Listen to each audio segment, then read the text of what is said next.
السلام علیکم اسٹوڈنٹس، کیا حال ہے جی؟ آپ کے امید کرتا ہوں آپ سارے ٹھیک اور خوشحال ہوں گے۔ شروع کرتے ہیں اللہ کے بابرکت نام سے جو بہت ہی مہربان و نہایت رحم کرنے والی ذات ہے۔ اسٹوڈنٹس، ابھی تک ہم نبی پاک کا جو وصال ہوا تھا، نبی پاک دنیا سے پردہ فرما کر گئے تھے، اس کے متعلق آپ کو پڑھا چکے ہیں۔ جو مشہور مساجد تھی اسلام کی، اس کے متعلق بھی ہم پڑھ چکے ہیں۔ اس کے علاوہ نبی پاک صلی اللہ علیہ وسلم کی حیات مبارکہ میں جتنی غزوات ہوئی، سارا آپ کو ان ڈیٹیل ہم نے پڑھایا ہے۔ اور دیکھیں، نوٹس جو ہے وہ ٹو دی پوائنٹ ہوتے ہیں، شارٹ اینڈ کنسائز ہوتے ہیں، بٹ لیکچر کے اندر کچھ امپورٹنٹ چیزیں بھی میں آپ کو بتاتا ہوں جو اگر آپ کر لیتے ہیں تو آپ کا نالج انکریز ہوتا ہے، انٹرویوز میں آپ کو فائدہ ہوتا ہے۔ ادروائز پیپرز میں اتنا ہی کر لینا کافی ہے جتنا آپ کو نوٹس میں ہم پرووائڈ کرتے ہیں، ٹھیک ہے؟ کیونکہ نوٹس بھی یہ کافی وسیع ہیں، اور میں گارنٹی سے کہتا ہوں کہ جو اسلامک اسٹڈیز آپ کو کروائی جا رہی ہے، اگر آپ یہ اچھے طریقے سے کر لیتے ہیں تو ایون آپ لیکچرر اسلامک اسٹڈیز کا ٹیسٹ بھی ایزیلی کلیئر کر سکتے ہیں اس پریپریشن سے۔ اس میں کوئی دو رائے نہیں ہے۔ اگر یقین نہیں آتا تو فیڈرل پبلک سروس کمیشن کے جو پیپرز ہوئے ہیں 2018-20 میں غالباً جو ہوئے ہیں، یا ایون 21-22 کے بھی، وہ آپ دیکھیں گے جب اٹھا کر لیکچرر کا، تو سارا کا سارا انہی نوٹس میں سے آیا ہوا ہے، لیکچرر اسلامک اسٹڈیز کا پورا پیپر۔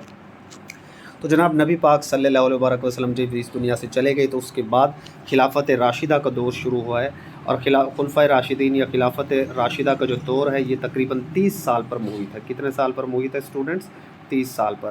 اور اس کے اندر ٹوٹل 4 خلفائے راشدین آئے ہیں، اور یہ 4 خلفائے راشدین کون کون ہیں؟ حضرت ابوبکر صدیق سب سے پہلے نمبر پر آئے، دوسرے نمبر پر حضرت عمر فاروق، تیسرے نمبر پر حضرت علی خلیفہ بنے تھے، اور تیسرے نمبر پر حضرت عثمان بنے تھے، اور چوتھے نمبر پر حضرت علی رضی اللہ تعالیٰ عنہ۔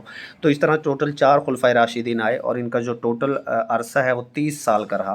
اس کے بعد جتنے بھی لوگ بادشاہ بنے اس کو ملوکیت کا دور کہا جاتا ہے یا بادشاہت کا دور کہا جاتا ہے، لیکن خلافت کا دور صرف یہی 30 سال پر محیط ہے، ٹھیک ہے جی؟ اور اس کے اندر حضرت ابوبکر صدیق کا دور خلافت سب سے پہلے ہے۔ نبی پاک صلی اللہ علیہ وسلم کی وفات کے فوراً بعد حضرت ابوبکر صدیق خلیفہ راشد منتخب ہوئے، اور ان کا جو دور خلافت ہے وہ 11 ہجری سے 13 ہجری تک ہے، یعنی 632 عیسوی تک 634 عیسوی۔ ہجری میں اگر آپ سے پوچھا جائے تو 11 سے 13 ہے، اور اگر عیسوی میں آپ سے پوچھ لیتے ہیں تو 632 تا 634 عیسوی ہے، ٹھیک ہے جی؟ اس کے بعد جی یہ دور خلافت میں جو کچھ ان کے ہوا وہ پڑھانے سے پہلے آپ کا تعارف آپ کو پڑھا دیتے ہیں جی۔ حضرت ابوبکر صدیق رضی اللہ تعالیٰ عنہ کا تعلق قریش کے قبیلہ بنو تمیم سے تھا، ٹھیک ہے جی؟ بنو تمیم جو قبیلہ تھا، یہ پہلے بھی ہم آپ کو میں تعارف میں پیچھے ایک دفعہ پڑھا چکا ہوں کہ بنو تمیم قبیلہ بڑا مالدار تھا، اور یہ جو ہے مالی معاونت کیا کرتا تھا حاجیوں کی، تو اسی قبیلے سے تعلق تھا حضرت ابوبکر صدیق کا۔ بہت بڑا قبیلہ تھا اور قریش کی ہی ایک شاخ تھا یہ، ٹھیک ہے؟ اس کے بعد حضور پاک صلی اللہ علیہ وسلم سے آپ کا جو شجرہ نسب ہے نا، وہ 8ویں پشت پر جا کر ملتا ہے، 8ویں پشت پر، ٹھیک ہے؟ شجرہ نسب نبی پاک صلی اللہ علیہ وسلم سے کس پشت پر جا کر ملتا ہے؟ 8ویں پشت پر۔ آپ حضور پاک صلی اللہ علیہ وسلم سے تقریباً 2 سال چھوٹے تھے۔ اب نبی پاک کا پیدا ہوئے تھے جی 571 عیسوی میں، تو حضرت ابوبکر صدیق کی جو عیسوی میں ولادت بن جائے گی وہ بن جائے گی 573 عیسوی، ٹھیک ہے؟ کیونکہ آپ حضور پاک سے صرف 2 سال چھوٹے تھے۔ آپ کے اگر والد کا نام دیکھا جائے تو ابو قحافہ تھا، آپ کی والدہ کا نام سلمہ بنت سخر تھا، اور آپ کی والدہ کو ام الخیر بھی کہا جاتا ہے۔ یہ کئی بار پیپر میں پوچھا گیا ہے کہ حضرت ابوبکر صدیق کی والدہ کو کیا کہا جاتا تھا؟ ام الخیر، یعنی خیر کی ماں، ٹھیک ہے؟ اس کے بعد اگر آپ کی بیوی کی بات کی جائے تو آپ کی جو بیوی ہیں ان کا نام تھا ام رومان۔ یہ بھی بہت امپورٹنٹ کویسچن ہے کہ حضرت ابوبکر صدیق کی بیوی کا کیا نام تھا؟ ام رومان۔ اور انہی ام رومان جو آپ کی بیوی، انہی سے حضرت عائشہ رضی اللہ تعالیٰ عنہ پیدا ہوئی تھی، جو کہ نبی پاک صلی اللہ علیہ وسلم کی کون سی وائف تھی جی؟ 3rd وائف تھی حضور پاک کی، حضرت عائشہ۔ اگر آپ کے القابات اور نبی پاک سے آپ کی نسبت وغیرہ کو دیکھا جائے تو میں بتا چکا ہوں کہ 8ویں پیڑھی پر جا کر آپ شجرہ نسب میں 8ویں پشت پر آپ جا کر ملتے ہیں نبی پاک سے۔ تو مزید جو ہے آپ کے اگر پیشے کی بات کی جائے تو حضرت ابوبکر صدیق تجارت کرتے تھے، وہ ایک ٹریڈر تھے، پیشہ ان کا تجارت کا ہی تھا۔ اور اسلام سے قبل اگر آپ کے نام کو دیکھا جائے تو اسلام سے قبل آپ کو عبد الکعبہ کہا جاتا تھا، یعنی کعبہ کا بندہ۔ لیکن آپ کو پتہ ہے کہ اسلام کے بعد اگر آپ جب بھی نام رکھیں گے تو آپ اللہ کا بندہ رکھیں گے، نہ کہ کعبہ کا بندہ۔ تو اسلام کے بعد آپ کا نام عبداللہ بن ابی قحافہ رکھا گیا۔ قحافہ آپ کے ابو کا نام تھا، تو عبداللہ بن ابی قحافہ یعنی عبداللہ پھر آپ کا نام پڑ گیا، ٹھیک ہے؟ ابو بکر جو ہے وہ آپ کا نام نہیں ہے، ابو بکر آپ کی کنیت تھی۔ اگر آپ لوگ یہ سمجھتے ہیں کہ ابو بکر ان کا اصل نام تھا تو نہیں، ابو بکر آپ کی کنیت تھی۔ آپ کا اصل نام کیا تھا بیٹا؟ آپ کا اصل نام تھا عبداللہ بن ابی قحافہ، ٹھیک ہے؟ حضرت ابوبکر صدیق کو ثانی السنین بھی کہا جاتا ہے۔ ابھی ثانی السنین کا مطلب ہے دوسرا۔ اب ثانی السنین یہ جو ہے نا، سورہ توبہ کے اندر قرآن پاک میں تذکرہ ہے हजूर पाक की हिजरत का, ठीक है। हजूर पाक की हिजरत का जो है ना वो तज़किरा मौजूद है सूरह तौबा में। जब नबी पाक सल्लल्लाहु अलैहि वसल्लम हज़रत अबू बकर सिद्दीक़ के साथ हिजरत कर रहे थे, तो मैं पूरा वाक़या पीछे आप लोगों को बयान कर चुका हूँ। जब आप लोग गारे सौर में वहाँ पर ठहरे हुए थे, तो कुरान पाक में अल्लाह ताला फरमाता है कि उनमें से दूसरा, यानी दूसरा जो है ना कुरान पाक में हजूर पाक के बाद दूसरा हज़रत अबू बकर सिद्दीक़ को कहा गया, तो इसीलिए आपको सानिउस सनैन भी कहा जाता है।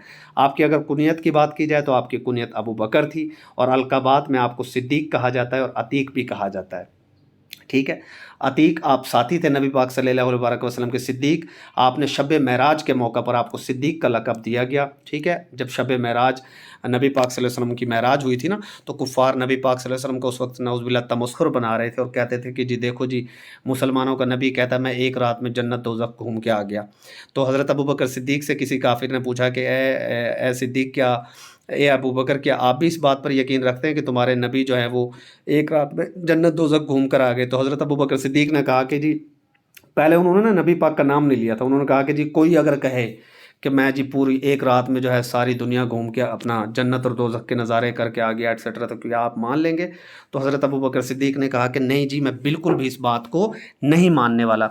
लेकिन फिर उस काफिर ने कहा कि जी तुम्हारे जो मोहम्मद है ना, वो इस बात का जो है वो दावा करते हैं कि वो एक रात में जन्नत और दोज़ख और सातों आसमान की सैर करके आए। फिर हज़रत अबू बकर सिद्दीक़ ने बिला तरद्दुद और बिला हुज्जत के फ़ौरन कहा कि हाँ जी, अगर नबी पाक सल्लल्लाहु अलैहि वसल्लम ने फरमाया तो 100% वो ठीक कह रहे हैं, वो यकीनी तौर पर सातों आसमान और ज़मीन और जनाब अल्लाह ताला की जन्नत और दोज़ख की सैर करके आए होंगे। तो फिर वहाँ से हज़रत अबू बकर सिद्दीक़ को सिद्दीक़ का लक़ब मिला, यानी कि सच्चा, ठीक है। आपको यार गार भी कहा जाता है, ठीक है, क्योंकि आप गार में नबी पाक के साथ थे, और गार में आप सल्लल्लाहु अलैहि वसल्लम के साथ आप तकरीबन 3 दिन तक वहाँ पर ठहरे थे। ये पीछे हम तफसीलन पढ़ चुके हैं। दौरे नबूवत में आपकी जो खिदमात हैं वो बड़ी इंपॉर्टेंट हैं, वो देख लेते हैं जी। दौरे नबूवत में अगर आपकी खिदमात को देखा जाए तो बालिग मर्दों में सबसे पहले आपने इस्लाम कबूल किया था, और वैसे अगर मर्दों की बात की जाए तो बच्चों में हज़रत अली ने सबसे पहले इस्लाम कबूल किया था, ठीक है। ये आपको अच्छी तरह पता होना चाहिए कि हज़रत अली ने बच्चों में, और बालिग मर्दों में यानी बड़े मर्दों में हज़रत अबू बकर सिद्दीक़ ने सबसे पहले इस्लाम कबूल किया था। सबसे पहली जंग जिसमें आपने शिरकत की थी इस्लाम के बाद वो थी ग़ज़वा बदर, ठीक है जी। उसके बाद जंग तबूक एक ऐसी इंपॉर्टेंट जंग है कि जंग तबूक में आपको पता है कि जंग तबूक में हज़रत उमर अपने घर का आधा सामान लेकर आए थे, और हज़रत उमर, वो जो मुसलमान थे ना सहाबा करम, वो एक दूसरे से नेकियों में मुकाबला किया करते थे। हमारी तरह नहीं है कि हम दौलत इकट्ठी करने में एक दूसरे से मुकाबला करते हैं। वहाँ पर सहाबा कराम नेकियां इकट्ठी करने में, नेकियां जमा करने में एक दूसरे का मुकाबला करते थे। और जंग तबूक के मौका पर जब नबी पाक ने मुसलमानों से कहा कि जनाब कुछ ना कुछ सारे के सारे हेल्प करें, मदद करें, माल की ज़रूरत है जी आपकी तो उस वक्त जंग तबूक के टाइम पे हज़रत उमर जो है ना वो अपने घर का आधा सामान लेकर आए थे, आधा सामान। तो हजूर पाक ने पूछा कि उमर अपने बीवी बच्चों के लिए क्या छोड़ कर आए हैं? तो हज़रत उमर ने जवाब दिया, जी आधा माल अपने बीवी बच्चों के लिए छोड़ कर आया हूँ और आधा माल आपकी खिदमत में हाजिर है। लेकिन उनके मुकाबले में हज़रत अबू बकर सिद्दीक़ अपने घर का सारा सामान ले आए थे ग़ज़वा तबूक के मौका पर, सारा सामान। तो फिर नबी पाक ने हज़रत अबू बकर से पूछा कि ए अबू बकर, ए अब्दुल्ला, क्योंकि इनका असल नाम अब्दुल्ला था, ए अब्दुल्ला अपने घर वालों के लिए क्या छोड़ कर आए हो? तो हज़रत अबू बकर ने जवाब दिया कि अल्लाह के प्यारे नबी, अपने घर वालों के लिए मैं अल्लाह और उसका नबी छोड़ कर आया हूँ। ये थे उनके ईमानी जज्बे, ठीक है जी।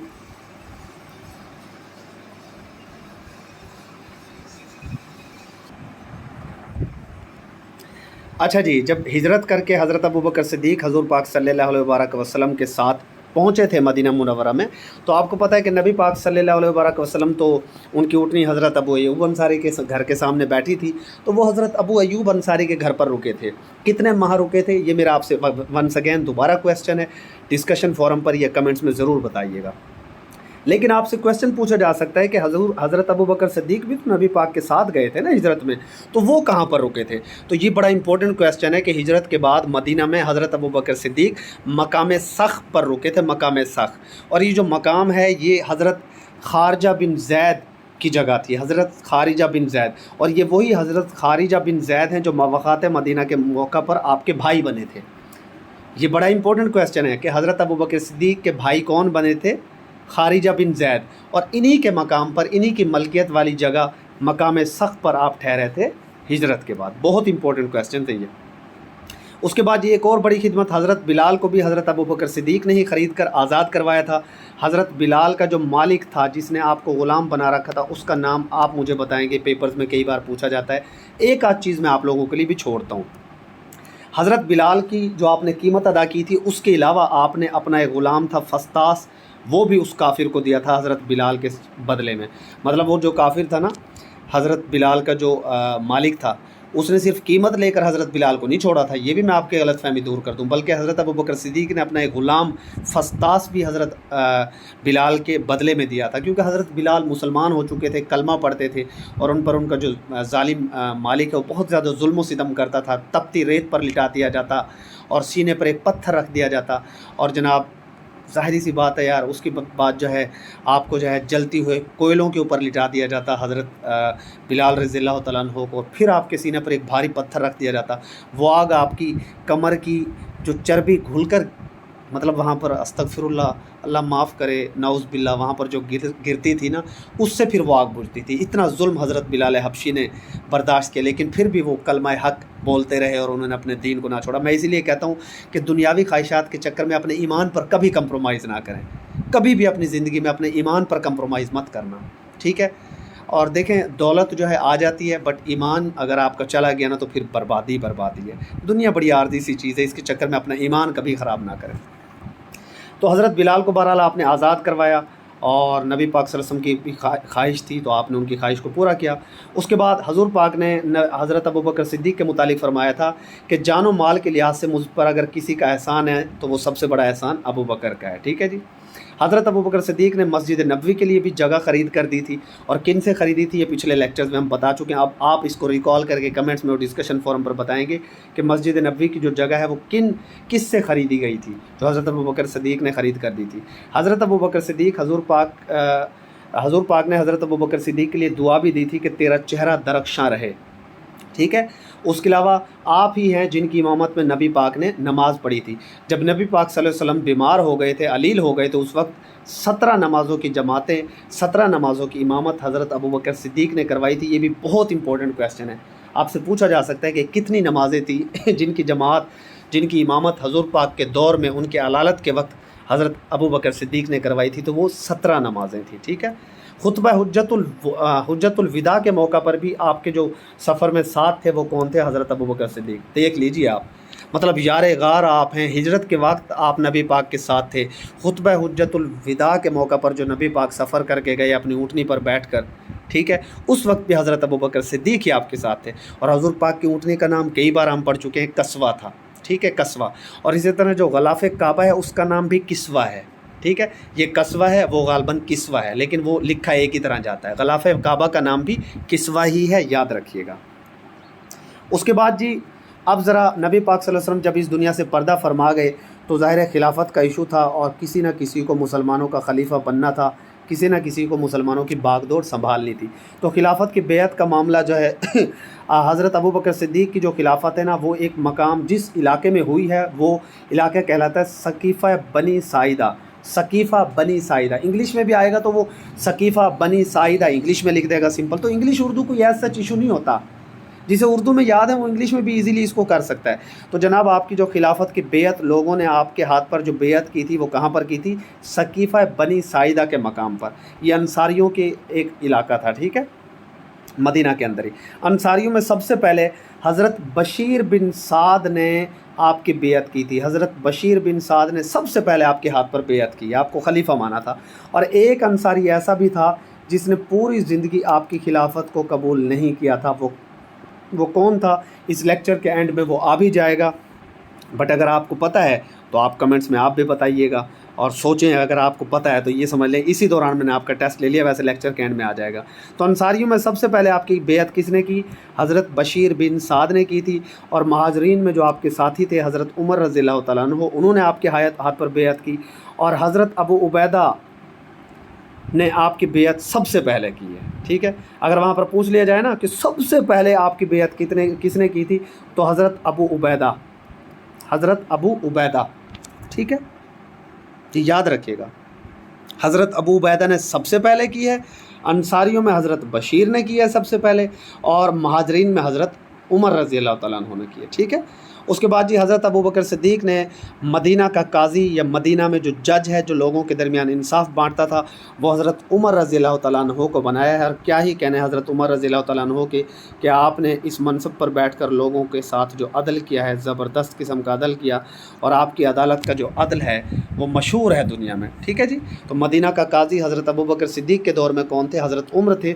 और ये मैं बता दूं, जब हज़रत उम्र खलीफा बनाते हैं ना, उस वक्त मदीना के काजी कौन थे ये आपको बता दूं, वो हज़रत अली रज़ियल्लाहु तआला अन्हु थे। तो इन सारे खलीफाओं की आपस में जो मोहब्बत है वो बेमिसाल है। तो इस मोहब्बत के ऊपर किसी को शक नहीं होना चाहिए। जो इख्तलाफात हैं हमारे शिया सुन्नी देवबंदी अहले हदीस, इन इख्तलाफात को छोड़ दें, ये फ़ैसले अल्लाह पर छोड़ दें कि कौन क्या था और क्या नहीं था, अल्लाह माफ़ करे। मैं इस मामले पर खैर बात नहीं करना चाहता। बहरहाल हज़रत अबू बकर सिद्दीक़ के दौर में काजी हज़रत उमर फ़ारूक थे, और हज़रत उमर फ़ारूक के दौर में काजी हज़रत अली थे। ठीक है। तो ये सवालात हैं। अगर आप किसी ऐसे मसलक से ताल्लुक़ रखते हैं जो मतलब फ़र्ज़ करें इनकी खिलाफत के ऊपर इख्तलाफात हैं ना, मुस्लिम उम्मा के अंदर इख्तलाफात हैं, लेकिन आपको पेपर पॉइंट ऑफ व्यू से इसी तरह याद करना है जी। ये मेरी बात याद रखिए। अगर आप ये सोचते हैं जी, कोई शख्स ये सोचता है ना कि जी मैं अपने अकीदे पर कंप्रोमाइज़ नहीं करूँगा और मैं पहला खलीफा वहाँ पर टिक करके आऊँगा हज़रत अली, तो आपका नंबर कट जाएगा, फिर आप अपने इस मुल्क की खिदमत से महरूम हो जाएंगे। सिंपल सी बात है। तो आपको टिक करने के लिए पहला खलीफा हज़रत अबू बकर सिद्दीक़ को ही टिक करना पड़ेगा। और कोई कमेंट्स में आकर गलत बात ना करे। ये देखें, हम मुसलमान हैं, हमें उन बातों को फॉलो करना है जो हम में मुश्तरक हैं। इख्तलाफी बातों के चक्कर में आप लोगों ने पढ़ना ही नहीं है। ठीक है। बहरहाल पेपर पॉइंट ऑफ व्यू से आपने तैयारी करनी होती है, इख्तलाफात को छोड़ दें प्लीज़। अहद सिद्दीक़ में अब जनाब नबी जब हज़रत अबू बकर सिद्दीक़ खलीफा बन गए तो बहुत ज़्यादा मसाइल थे। झूठे नबी वहाँ पर सर उठा रहे थे। अहद नबी में जो सबसे बड़ा मसला था ना, वो मुनकरीन ज़कात का था। अब मसला ये हुआ कि जब नबी पाक सल्लल्लाहु अलैहि वसल्लम इस दुनिया से पर्दा फरमा गए तो लोगों ने जो है ना, काफ़ी सारे कबाइल थे, उन्होंने ज़कात देने से इनकार कर दिया। वो कहते थे जी जब नबी पाक इस दुनिया से चली गए तो ज़कात वगैरह भी उसी वक्त तक थी, और अब ज़कात जो है ना, नाउज़ बिल्लाह वो नहीं है हम लोगों के ऊपर फ़र्ज़, लिहाजा हम ज़कात नहीं देंगे। ख़ास तौर पर जो बद्दू मुसलमान थे ना, बदवी मुसलमान जो देहातों में रहते थे, उन लोगों के ईमान थोड़े से कमज़ोर थे। उन्होंने कहा जी अब नबी पाक तो इस दुनिया से चले गए, लिहाजा उनके अहकामात भी नाउज़ बिल्लाह चले गए, और हम जो है वो जो है ना ज़कात नहीं देंगे। और ख़ास तौर पर एक कबीला अब्स और कबीला ज़ीबान, ये दो कबीले ख़ास तौर पर बड़े मशहूर हैं। कबीला अब्स, अब ये आपको याद ना भी हो ना तो कोई बात नहीं है, लेकिन आपके नॉलेज के लिए मैं बता रहा हूँ, कबीला अब्स और कबीला ज़ीबान, ये दो कबीले जो है ना, ये तो बिल्कुल जो है ना वो इनकारी थे। ये कहते थे जी हम तो बिल्कुल भी ज़कात नहीं देंगे। और इन्हीं कबीलों के अंदर एक जो मतलब जो है ना, ये इन कबीलों में से एक बड़ा मशहूर शख्सियत है मालिक बिन नवीरा। इसने जो है सबसे पहले सर उठाया था। मालिक बिन नवीरा ने सबसे पहले जो सर उठाया ना ज़कात ना देने का, वो किस बंदे ने उठाया? मालिक बिन नवीरा ने। ठीक है। और इसी बंदे की वजह से ये सरदार था और इन इलाकों में इसकी बड़ी इज़्ज़त थी। ठीक है। कबीला अब्स और कबीला ज़ीबान में जब मालिक बिन नवीरा ने ज़कात देने से इनकार किया तो और भी बहुत सारे कबाइल ने ज़कात देने से इनकार कर दिया। अब सहाबा कराम से हज़रत अबू बकर सिद्दीक़ ने मशवरा किया कि आप लोगों का क्या मशवरा है कि जी क्या हमें इनके ख़िलाफ़ कोई एक्शन लेना चाहिए या इनको एज़ इट छोड़ दें। तो सहाबा ने कहा कि ए अबू बकर, ए हमारे खलीफा, झूठे नबियों का मसला चल रहा है, उसके अलावा बहुत सारे मुसलमान मुर्तिद हो गए हैं, तो आसानी पैदा करें, फ़िलहाल इन लोगों को छोड़ दें और झूठे नबियों के ख़िलाफ़ एक्शन लें, इस मसले को पीछे डाल दें। लेकिन हज़रत अबू बकर सिद्दीक़ ने कहा कि नहीं, मुझे अल्लाह और उसके नबी की इज़्ज़त की कसम है, मैं इन मुनकरीन ज़कात के ख़िलाफ़ जहाद करूँगा, इनके ख़िलाफ़ जंग करूँगा, लड़ूँगा इनके ख़िलाफ़ और इन्हें छोड़ूँगा नहीं। और नबी पाक के दौर में अगर ज़कात के तौर पर एक बकरी का बच्चा भी दिया जाता तो वो आज भी दिया जाएगा। ठीक है। इनमें से बहुत सारे लोग वो भी थे जो हज़रत अबू बकर सिद्दीक़ की खिलाफत के इनकारी थे, इसलिए वो इनके हुकूमत को मतलब ना कोई सदक़ात देते थे और ना ही जनाब ये जो है ज़कात से भी फिर ये इनकारी थे, जो कि बहुत बड़ी बात थी। और ज़कात से इनकारी ये समझ लें कि वो फिर दायरे इस्लाम से खारिज है। उसके बाद जनाब एक बड़ा मसला था स्टूडेंट्स, वो था नबूवत का। बहुत सारे लोग अपने अपने कबाइल में नबूवत के दावेदार बन बैठे थे नबी पाक के बाद। जैसे तलीहा नामी शख्स था, बनु असद से इसका ताल्लुक़ था। ये बनु असद वही कबीला है जिससे हज़रत आमना का ताल्लुक़ था। और हज़रत आमना कौन थी? नबी पाक सल्लल्लाहु अलैहि वसल्लम की वालदा माजदा। अब देखें, नबी पाक की जो वालदा का कबीला था ना बनु असद, बनु असद जो है ना नबी पाक की वालदा का कबीला नहीं था, बल्कि आप सल्लल्लाहु अलैहि वसल्लम की जो बीवी थी ना हज़रत अम्मा खदीजा रज़ियल्लाहु तआला अन्हा, उनका कबीला था ये। हज़रत अम्मा खदीजा रज़ियल्लाहु तआला अन्हा जो कि आपकी पहली बीवी हैं, हमारी माँ हैं, उनका कबीला बनु असद। उसी कबीले बनु असद से एक शख्स उठा जिसका नाम था तलीहा, और इसने नबूवत का दावा कर दिया। ٹھیک ہے. اس طلیحہ نام کے شخص کے خلاف بھی حضرت ابوبکر صدیق نے جنگ کی ہے، لیکن بہرحال اس نے بعد میں نا اسلام قبول کر لیا تھا. یہ بھی یاد رکھیے گا، بڑا امپورٹنٹ کیریکٹر ہے. طلیحہ بنو اسد سے تعلق تھا اور بعد میں اس نے اسلام قبول کر لیا. اس کے بعد جی مسیلمہ کذاب، یہ بھی جھوٹی نبوت کا دعوے دار تھا اور بنو حنیفہ سے اس کا تعلق تھا. اور ایک عورت نے بھی نبوت کا دعویٰ کیا تھا جس کا نام تھا سجا بنت حارث، اور اس کا تعلق بنو تمیم سے تھا. اور بنو تمیم وہی قبیلہ ہے جو حضرت ابوبکر کا اپنا قبیلہ تھا، بنو تمیم. اور اس قبیلے کی ایک عورت سجا بنت حارث نے بھی نبوت کا دعویٰ کر دیا تھا. اور یہ بھی دیکھ لیجئے بڑی امپورٹنٹ بات کہ بعد میں یہ جو مسیلمہ کذاب ہے نا اور یہ جو سجا بنت حارث، ان دونوں کذابوں نے آپس میں شادی کر لی تھی. ٹھیک ہے. اس کے علاوہ جناب ایک اور جھوٹا نبی اسود انسی تھا، اس نے بھی سر اٹھایا تھا جھوٹی نبوت کا، اور اس کا اصل نام رحمان احمد تھا. اچھے طریقے سے یاد رکھ لیے، اسود انسی، اس نے بھی نبوت کا دعویٰ کیا تھا، اس کا اصل نام رحمان احمد تھا. اسود انسی کو قتل کر دیا تھا فیروز دہلوی نام کے شخص نے. جب اسود انسی نے ظاہر جھوٹی نبوت کا دعویٰ کیا، وہ ظاہر مسلمان اس کے خلاف جنگ کرنا چاہتے تھے، لیکن اس کو پہلے ہی قتل کر دیا گیا. کس کی طرف سے؟ فیروز دہلوی کی طرف سے. اس کے بعد جی اب میں آپ کو یہاں پر امپورٹنٹ باتیں بتا دوں، کچھ جنگیں اور یہ ساری چیزیں میں آپ کو بتا دیتا ہوں کہ یہ جب نبوت کے دعوے دار اٹھ رہے تھے، منکرین زکوٰۃ اٹھ رہے تھے، اور جناب آپ کے خلاف بغاوت کی بھی ایک موومنٹ اٹھی تھی جس کو اپوسٹیسی موومنٹ کہا جاتا ہے. ٹھیک ہے.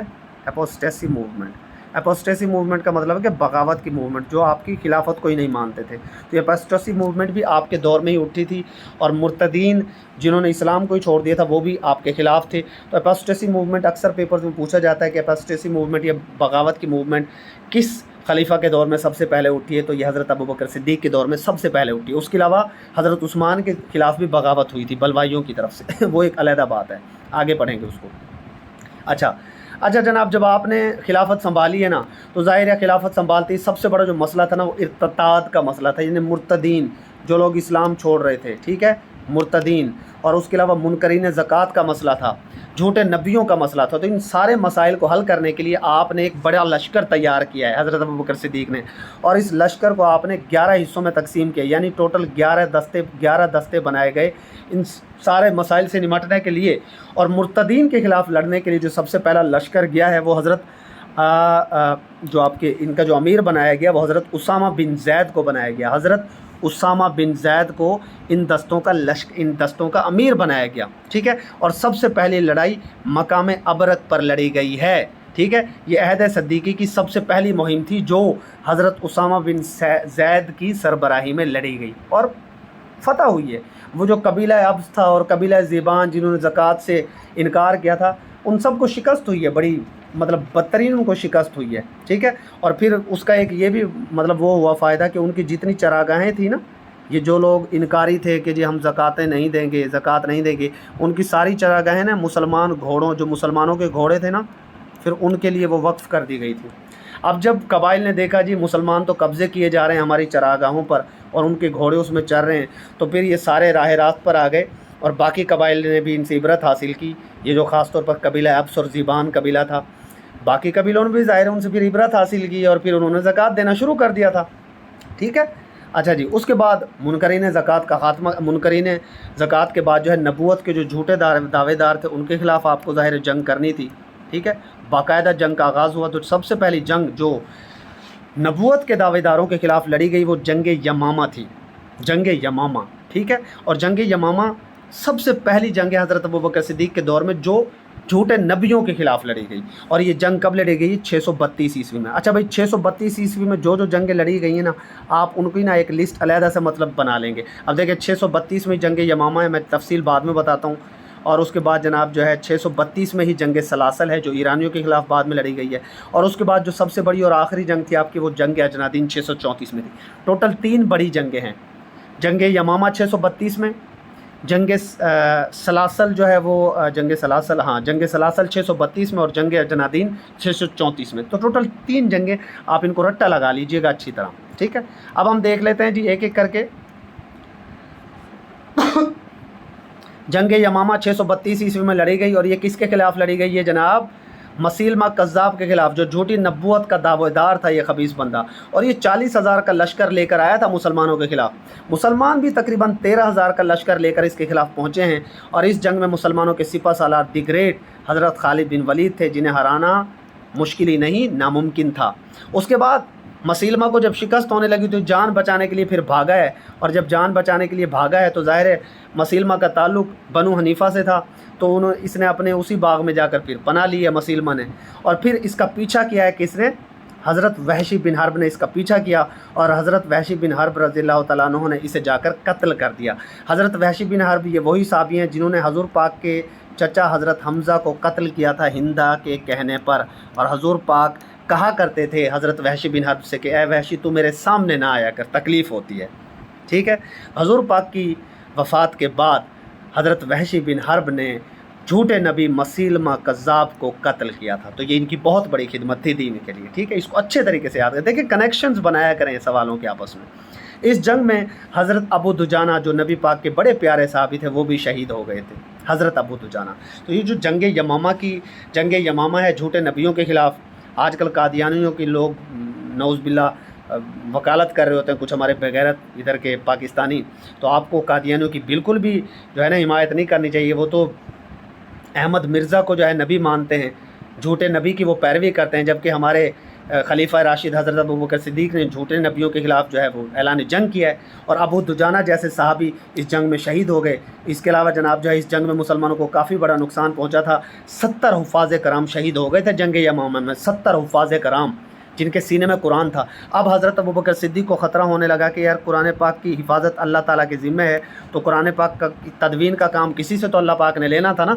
तो हज़रत अबू बकर सिद्दीक़ ने देखा कि हुफ़ाज़ कराम अगर इसी तरह शहीद होते रहे तो कुरान को महफूज रखना थोड़ा सा मुश्किल हो जाएगा, इसीलिए तदवीन कुरान का काम शुरू किया गया। कुरान पाक को पेपर्स पर महफूज करने का काम शुरू किया गया, कुरान पाक को जमा करने का काम शुरू किया गया, और इस काम के लिए आपने हज़रत ज़ैद बिन साबित रज़ियल्लाहु तआला अन्हु को चुना। हज़रत ज़ैद बिन साबित की ये जो खिदमत है ना कुरान पाक की तदवीन की, कुरान पाक की हिफाजत की, ये ता क़यामत याद रखी जाएगी। और हज़रत ज़ैद बिन साबित ने फिर अपने साथ मज़ीद 75 साथी ऐड किए, 75 आपके कंपेनियन थे जिनको आपने ऐड किया कुरान पाक की इस तदवीन के लिए। ठीक है, और कुरान पाक की जो तदवीन का काम है 11 हिजरी से 14 हिजरी तक, यानी 3 साल तक कुरान पाक को इकट्ठा करने का काम जारी रहा है। कुरान पाक को तदवीन करने का काम, तदवीन कुरान पाक का काम 11 हिजरी से लेकर 14 हिजरी तक जारी रहा। ठीक है, अब जंग यमामा 632 में हो गई, कुचल दिया गया उसको मसीलमा कज़्ज़ाब को। उसके बाद जनाब नेक्स्ट जो है ना एक ईरानी ताकत बड़ी उभर कर सामने आ रही थी, और ईरानी जो है ना बड़े वो ज़ाहिर है वो हज़रत अबू बकर सिद्दीक़ के वैसे ही ख़िलाफ़ थे, और आज तक भी ख़िलाफ़ हैं खैर वो उनके। तो ईरानी जो है ना ताकत वो उभर कर सामने आ रही थी ईरानियों के ख़िलाफ़। ईरानियों की सरकोबी के लिए, ईरानियों को तहस नहस करने के लिए, उनको शिकस्त देने ज़रूरी था उस वक्त। तो उनके खिलाफ ना फिर जंग सलासल लड़ी गई है, जंग सलासल, और ये भी फ़ौरन 632 में लड़ी गई। जंग यमामा के फ़ौरन बाद जो जंग लड़ी गई है हज़रत अबू बकर के दौर में, वो जंग सलासल है। ठीक है, ईरानियों के खिलाफ ये जंग लड़ी गई है। इसको सलासल का मतलब है जंजीर, क्योंकि इस जंग के अंदर ईरानियों ने अपने आप को जंजीरों में बांध लिया था। ठीक है, ये हज़रत खालिद बिन वलीद से ना मतलब उनको अकेला ये बुलाना चाहते थे, और ये चाहते थे कि किसी तरह मामला खैर ख़त्म हो जाए, लेकिन ये फिर भी जो है साजिशी लोग थे, तो मुसलमानों ने इनकी बात को पसे पुश डाल दिया था। बहरहाल इन्होंने जंजीरों में अपने आप को क्यों जकड़ा था, ये एक क्वेश्चन मैं आप लोगों के लिए छोड़ता हूँ कि भाई ईरानियों ने अपने आप को जंजीरों से क्यों बांधा था इस जंग में, जंग सलासल में। ठीक है, तो जंग सलासल में भी बहरहाल मुसलमानों की जो रहनुमाई है ये सिपह सालार किसके हाथ में थी, हज़रत खालिद बिन वलीद की। उसके बाद जो सबसे बड़ी और इम्पोर्टेंट और आखिरी जंग हज़रत अबू बकर सिद्दीक़ के दौर की है वो कौन सी है, जंग अजनादीन 634 में लड़ी गई, और ये रोमी सल्तनत के ख़िलाफ़ पहली बाकायदा जंग थी। ठीक है, पहली बाकायदा बड़ी जंग। उसके अलावा नबी पाक के दौर में रोमियों के ख़िलाफ़ जंग मौता लड़ी जा चुकी है, आपको पता ही होगा।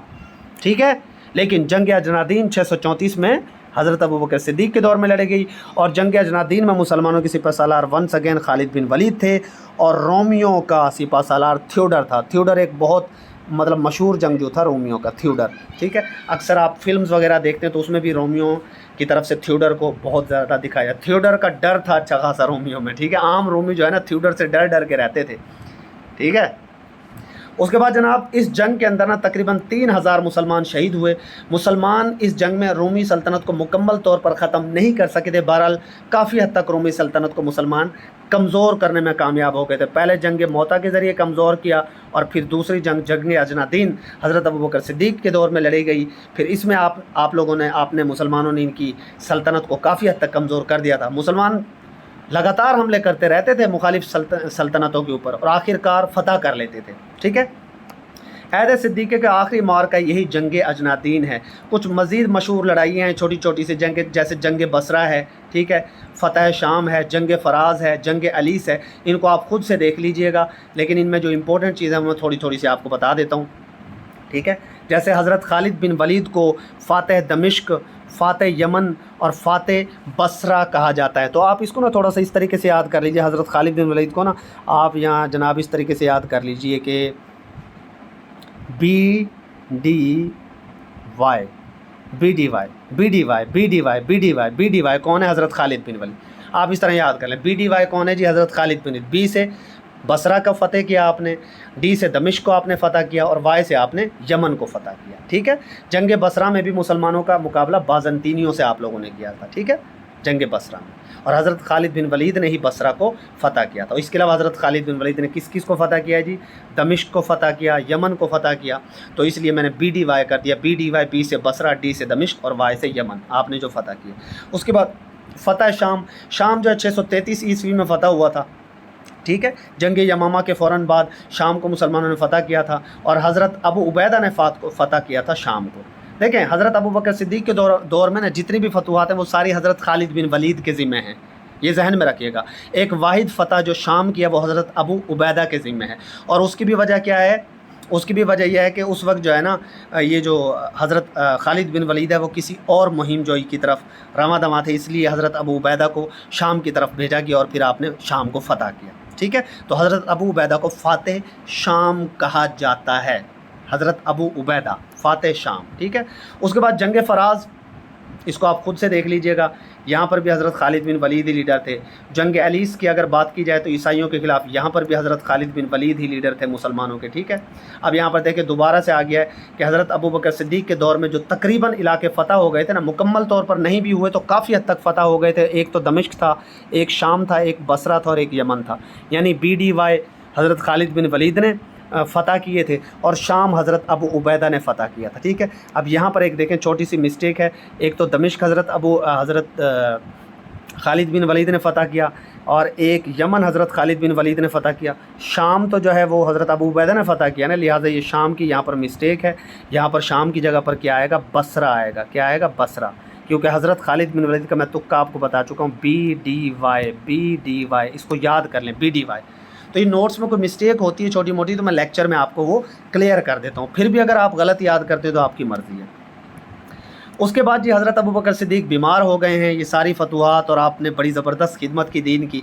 15 रोज़ा आपको बुखार आया है और जनाब 63 साल की उम्र में, जो हमारे आका की उम्र भी इतनी ही थी, 21 जमादी-उस-सानी 13 हिजरी 634 ईस्वी में हज़रत अबू बकर सिद्दीक़ फ़ौत हो गए। और इस तरह जो आपका दौर खिलाफत है 632 से शुरू हुआ वो 634 में इख्तिताम पजीर हुआ। उसके बाद आप इस्लाम के वाहिद खलीफा थे जो अपनी तबई मौत इस दुनिया से गए हैं। बाकी सारे खुलफाए राशिदीन को शहीद किया गया। आपकी नमाज जनाजा हज़रत उमर फ़ारूक ने पढ़ाई है, कई बार पेपर्स में पूछा गया है। और खुलफाए राशिदीन में सबसे कम जो है ना खिलाफत का दौर वो आपका ही, तकरीबन 2 साल कुछ महीने, 2 साल 6 महीने गालबन जो है ना आपका जो है वो दौर खिलाफत है। 2 साल 6 माह या 4 माह तकरीबन। उसके बाद आपका दौर खिलाफत 632 से 34 तक रहा। एक अंसारी जिसने आपकी कभी भी बेअत ना की थी वो कौन थे?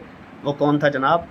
साद बिन अबादा। ये भी मुसलमान ही थे लेकिन इन्होंने आपकी खिलाफत को कभी भी कबूल ना किया था। ठीक है जी। उसके बाद हज़रत अबू बकर सिद्दीक़ को हज़ूर पाक सल्लल्लाहु अलैहि वसल्लम के पहलू में दफन किया गया और हज़ूर पाक सल्लल्लाहु अलैहि वसल्लम हज़रत आयशा के हुजरा में मदफून थे। कहाँ पर? हज़रत आयशा रज़ी अल्लाह तआला अन्हा के हुजरा में मदफून थे। और हज़रत आयशा हज़रत अबू बकर सिद्दीक़ की बेटी थी, तो वहीं पर हज़रत अबू बकर सिद्दीक़ को भी फिर दफन किया गया। उसके बाद जी जब हज़रत अबू बकर सिद्दीक़ की डेथ हो गई, उनको शहीद कर दिया गया 634 में, तो ज़ाहिर है फिर आगे भी किसी खलीफा को चुना जाना था। और आगे जो खलीफा बने हैं फिर मुसलमानों के, जिनका नाम हज़रत अबू बकर सिद्दीक़ ने ख़ुद नॉमिनेट किया था, वो कौन थे? हज़रत उमर फ़ारूक रज़ियल्लाहु तआला अन्हु, जिनको खलीफा दोम कहा जाता है। और इनका दौर खिलाफत 634 से 644 है, तकरीबन 10 साल और 6 माह और 4 दिन, कुछ इस तरीके से इनका दौर खिलाफत है। 10 साल तकरीबन इनका दौर खिलाफत है। ठीक है। हज़रत उमर फ़ारूक का अगर तारुफ पढ़ा जाए तो आपके वालिद का नाम खत्ताब बिन नुफ़ैल था, इसलिए हज़रत उमर का जो पूरा नाम है वो हज़रत उमर बिन खत्ताब है, हज़रत उमर बिन खत्ताब, क्योंकि आपके वालिद का नाम खत्ताब बिन नुफ़ैल था। ठीक है। और आपकी वालिदा का नाम खंतमा बिनते हशाम था। आपका जो सिलसिला नस्ब है नबी पाक से, वो 9वीं पुश्त पर जाकर मिलता है, 9वीं पुश्त पर। और कहाँ पर जाकर मिलता है? काब बिन लोई एक थे शख्स, उस पर जाकर मिलता है। ठीक है। हज़रत अबू बकर सिद्दीक़ का सिलसिला कहाँ पर जाकर मिला था? 8वीं पुश्त पर, जबकि हज़रत उमर का कहाँ पर जाकर मिला है? 9वीं पुश्त पर। और काब बिन लोई पर जाकर मिलता है। ये पेपर में पूछा गए सवालात हैं सारे। हज़रत उमर को सबसे पहले अबू हिसस यानी बदर शहर नबी पाक ने कहकर पुकारा था।